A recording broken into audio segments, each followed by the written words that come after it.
I gave her life to her business. She's doing everything that I suggested, and now I feel like used, and I don't know. I'm super disappointed. She's not getting back to me, and she changed. I don't know. I'm super disappointed with this deal.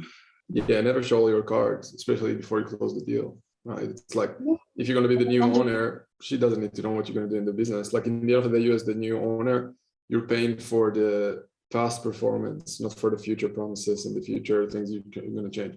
Like think about it this way: if she's running the business for the last 20 years and she wasn't able to make those changes on her own, without your help, she probably wouldn't be able to do it on her own for the next 20 years unless something changed drastically in her perspective and mindset and personality. So you can sell them on the promise and what's possible, but I would never give them details on exactly what I'm going to do. Moving forward now with this deal, if you feel like she's implemented a lot of those things that you suggested her, and you feel like you think it's actually helping her, I would actually tell her, look, it looks like you're implementing some of the stuff that I suggested. Guess what? That's just 5% of what I'm going to do with this business. So if those are the things that I gave you for free, what do you think is going to happen if I'm going to actually be a partner with you? Look, if it was me, and again, we're in a different situation, but it all comes down to your confidence and the boundaries you put around people when in a deal like that.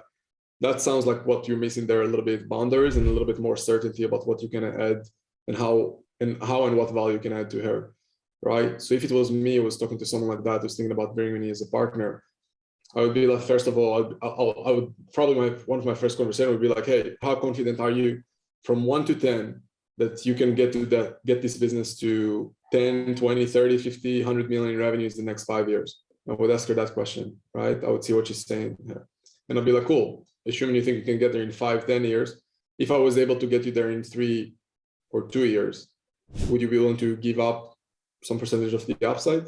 Most people would say yes. Then I would start a negotiation that way, right? And then I would, only after I get some kind of acceptance on them seeing the value, I would start to talk about the details and the deliverables about what it looks like bringing me to the table.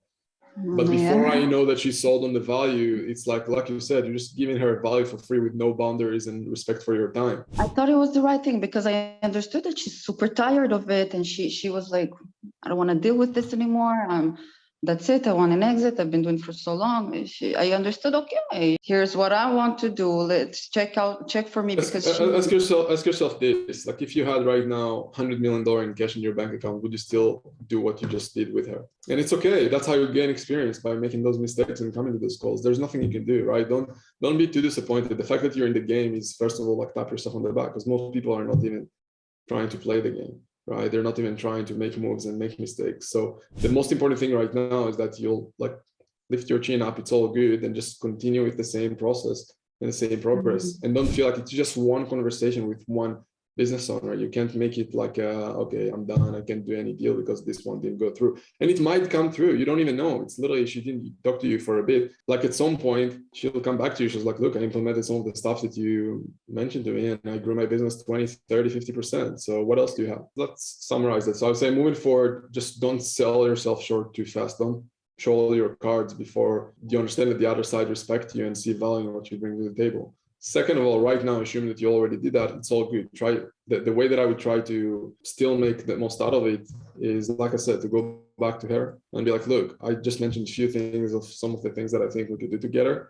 It looks like you implemented some of those things, and I'm sure they're going to help you. But guess what? This is 5% of some of the things that I'm going to do with you. I'm also going to help you with more things when it comes down to sales, marketing, operations, finance, HR, legal, growth by acquisitions, potentially of buying other companies. There's so much value that I feel like I can bring to you and your company. And I feel like this is just the beginning. And I feel like with my energy and with my enthusiasm and skills, we can take this business to the next level. Would you like to bring me or anyone else as part of this growth plan? And if the answer is yes, I would start a negotiation again. And then I would make sure that I have boundaries around my time. There's no way that I will give my time for free with no limits to someone if they don't respect my time and value, period. There's just no way, because your time is the most important thing in your life, everyone here. And you got to respect that. And the fact that you're here in the program, guys, you know more than 99% of people in business. Like, I swear to God, like, trust yourself, have that faith that if you go through the program again and again and again, you know more than 99% of people. Like, by definition, the US have, I think, 32 million businesses, something like that.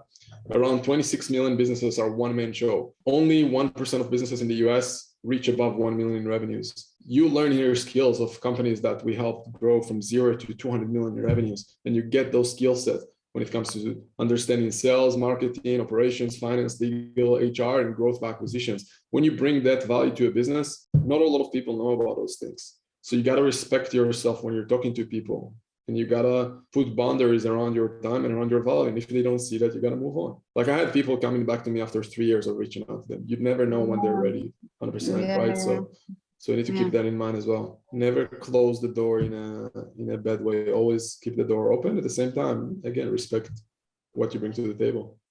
You need to bring more certainty and clarity to your conversation, because when we're confused, we act stupid. We just don't act, right? So whenever you're confused or overwhelmed, you don't act and you don't have certainty in your words. And especially when you talk to business owners, they are especially when you talk to a business you said it's like a local beauty salon, right?